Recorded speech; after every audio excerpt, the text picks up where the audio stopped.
Hi, my name is Mike Bonadies with the Merchants of Business, and today I'm going to talk about buy one, get one promotions. We'll speak a little bit about the concept of buy one, get one promotions, how you can execute one, and then some pros and cons in ways of executing buy one, get one promotions. Buy one, get one promotions, also called BOGOs, are an incredibly effective form of promotion. I mean, come on. Who doesn't want to buy one item and get two items? Most of the time when people think of BOGOs, they think of buying one item and getting a second one, an exact replica, for free. But that's not the only way you can use a BOGO. BOGOs can be used with a variety of products. Maybe it's buying a high margin accessory, getting the low margin base for free. Or buying one part of a system and getting another part of the system for free. See where I'm going with this? You can use BOGOs to get people introduced to your system in a way that's cheaper for them and easier access for them, but brings them in as a long-term customer. BOGOs are a really straightforward proposition for the customer. You're paying for one item and you get a second one free. From a supplier and distributor perspective, they're a little bit trickier. Not executing a BOGO well can result in a ripple of promotional activity or market disruption that can quickly put your business in a tailspin. The last thing you want to do is execute a BOGO that results in tanked retails across the market for you and your competition. With that in mind, I'm going to review the two most common ways of executing a BOGO and their pros and cons. The easiest way of executing a BOGO is something called ship as free goods. In this type of execution, you are literally providing the BOGO to your distributor with the expectation that they will provide the BOGO to their customers. Let's say you wanted to run a promotion of, buy a pack of razor blades and get the razor for free. Using the ship as free goods approach, you would invoice the razor blades at a normal invoice and ship the razors, the free part, at a cost of $0 to the distributor. They would in turn execute the promotion with their customers. This method is very simple and flows nicely down the P&L. No holding credit memos and seeing a tick or a temporary uptick in your P&L followed by a large credit memo hit a few months later.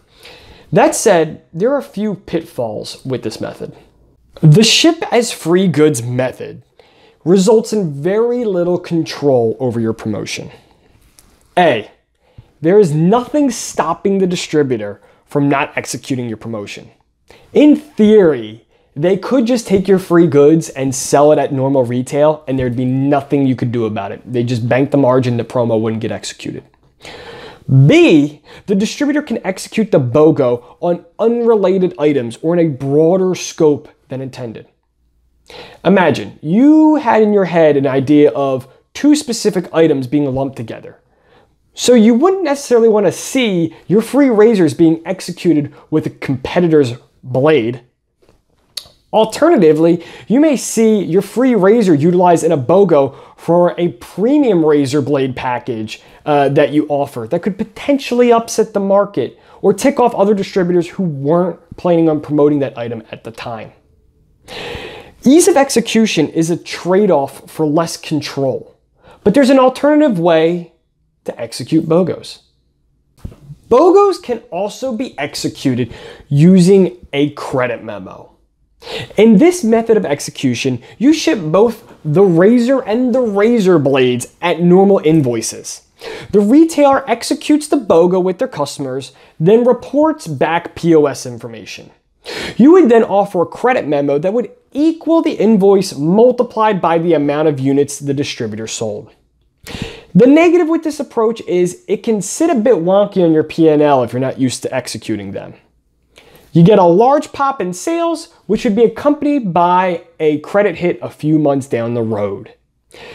That said, there are a lot of positives with using a credit memo approach. The first positive is a high amount of control over the promotion. Your distributor won't be able to run off and run a rogue promo using your free goods, since the credit memo can be directly tied to the amount of goods sold that triggered the BOGO. This can prevent unwanted market disruption or hostility across distributors. Secondly, this approach allows you to share the promotional pain with the distributor a bit more. Instead of offering a full free good, you can offer a credit memo for a partial cost of the product, allowing you to both share in the pain of the promotion with your distributor. Overall, the credit memo approach is a bit more effort, but in my opinion, it's well worth the trouble. Buy one, get ones are a fun and effective way to promote product. I hope you guys enjoyed learning about ways to execute them with your distribution partners.